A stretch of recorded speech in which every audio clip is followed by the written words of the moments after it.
জাকির হোসেন রাজু বলেছেন, আসসালামু আলাইকুম স্যার। আপনার ভিডিওটা দেখলাম, অনেক ভালো লাগলো। ধন্যবাদ স্যার আপনাকে অনেক সুন্দর মেসেজ দেওয়ার জন্য। আমার সমস্যা হলো আমি কৃষকের সন্তান, সকল ধরনের কাজ করতে হয়। ৫-৬ মাস ডান হাতের একটি আঙুলে ব্যথা, এখন বাম হাতের কোণেতে ব্যথা, কোমরে ব্যথা, পা ঝিনঝিন করছে। ডাক্তার দেখিয়েছি কিন্তু কোনো কাজ হয়নি। আগামী ২৮ তারিখ আমার ফ্লাইট। এক্ষেত্রে স্যার কি করতে পারি পরামর্শ দিবেন?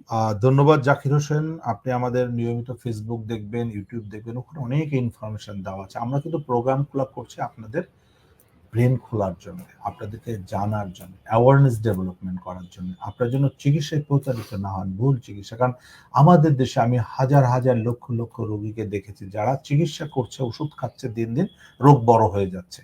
কোমর ব্যথা চিকিৎসা করতে গিয়েছিল, এখন কোমর ব্যথা, হাঁটু ব্যথা, ঘাড় ব্যথা, ডায়াবেটিস, সমস্ত রোগ তার বেড়ে গিয়েছে। ওষুধ একটা খেতে খেতে 2টা 3টা 4টা 5টা 10টা 15টা 20টা ওষুধ খাচ্ছে, কোনো কাজ হচ্ছে না। আসলে ওষুধের উপর ডিপেন্ডেন্ট হয়ে গিয়েছে। মেডিসিন কিন্তু আপনাকে আস্তে আস্তে ওষুধ আরো বাড়ায় দিচ্ছে। কারণ কোমর ব্যথা রোগীরা ওষুধ খায় সমস্যার সমাধান করা খুবই ডিফিকাল্টিস। সো আপনার যেটা করতে হবে যে আপনার আসলে একটা এমআরআই করে দেখতে হবে। একটা সিম্পলি একটা এমআরআই করলে আপনার রোগটা ধরা পড়ে যাবে। কারণ আপনার স্পাইনে প্রবলেম আছে, যে কারণে কোমর ব্যথা, ঘাড় ব্যথা, হাঁটু ব্যথা সব জায়গায় ছড়ায় যাচ্ছে। সো একটা এমআরআই করলে আপনার রোগটা ধরা পড়বে এবং ফিজিওথেরাপি করবেন। সো আমি আপনাকে সাজেস্ট করবো যে আপনি অবশ্যই একদিনের জন্য হলো এসপি হসপিটালে আসবেন। কারণ এসপি হসপিটাল কিন্তু মাত্র 2 ঘন্টার সময়ের মধ্যে আপনার সমস্ত রোগ আইডেন্টিফাই করে দিতে পারবে।